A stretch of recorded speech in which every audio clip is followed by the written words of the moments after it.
Well, as you can tell by the blog entry today, I have another video about the Pope. This is the fourth one in a row. He's been doing some rather strange things in the public arena lately, so much so that one of his bishops, who used to be the doctrine chief, sent him a letter, and I do have the letter posted on the site here. You can actually get to that letter if you go underneath this entry here, and yeah, it's right there. It's the first one here. But this Pope has been making some pretty strange statements over the years, ever since he became Pope, but pretty much so in the last few weeks. And so this is one of the reasons I've gotten so many videos. I mean, I don't concentrate my blog entries on just the Pope and the Vatican. I like to, for those of you that go to the blog, you know that it's mostly just about current events and how they pertain to prophecy. But, you know, a lot of people think that for the Catholic priests to get married, that would be a good idea. That would somehow stop pedophilia, but it won't in any major way. But this isn't the reason he's making this statement. It has nothing to do with pedophilia, in fact. The reason the Vatican has such a shortage of priests speaks boldly to the long prophesied fruit of the priesthood. When speaking of the Vatican long before it even formed, the Lord moved the prophet Daniel to declare the following in Daniel chapter 11, verse 37. He said, "Neither shall he," when speaking of the popes of Rome, "neither shall he regard the God of his fathers, nor the desire of women, nor regard any God, for he shall magnify himself above all." Now, we all know how the priests, prelates, and popes do not regard the God of their fathers, in that they admit in writing that over 85% of Catholic dogma is, in fact, pagan in origin, which means they hate the God of the Bible, which they also happen to admit in writing. And they love the dying God of this world, that, of course, being Satan, which they have also been caught red-handed worshiping on more than one occasion. And we also know the popes have declared themselves to be God on earth in writing numerous times, and so they, of course, magnify themselves above all.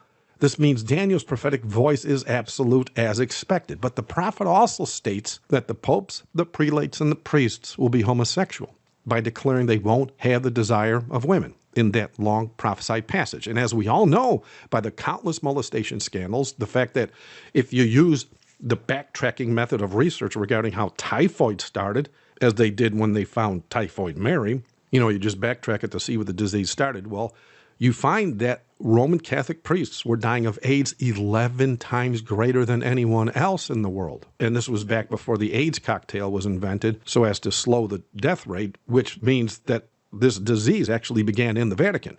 And we also know how the Vatican owns and operates homosexual brothels, and the Italian magazine that let the truth out about 98% of the Vatican priesthood was in fact homosexual. I mean, there was something still rather sinister boiling to the surface here in the Pope's agenda to allow the priests to be married that most are going to be missing here. The Pope claims allowing priests to marry is the fix-all in all this, you know, the shortage.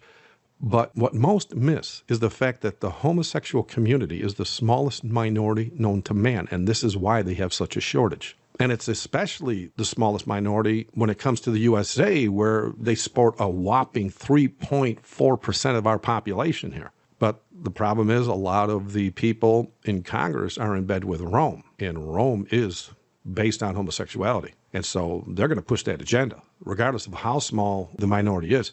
But what I'm getting at here is this. If the Pope has his way, and this marital allowance is sanctioned by the Vatican for the priests, the Catholic Church will not only have numerous homosexual priests getting married to each other, because that's legal now, they will also be able to globally normalize homosexuality in the exact same way the demons in them did back when that act was the last straw that brought on the flood of Noah. Only now, and as we see homosexual marriage being legalized and sanctioned worldwide, this is what's bringing on the 7 last plagues and the end of life on earth as we know it. Thank you for watching. God bless.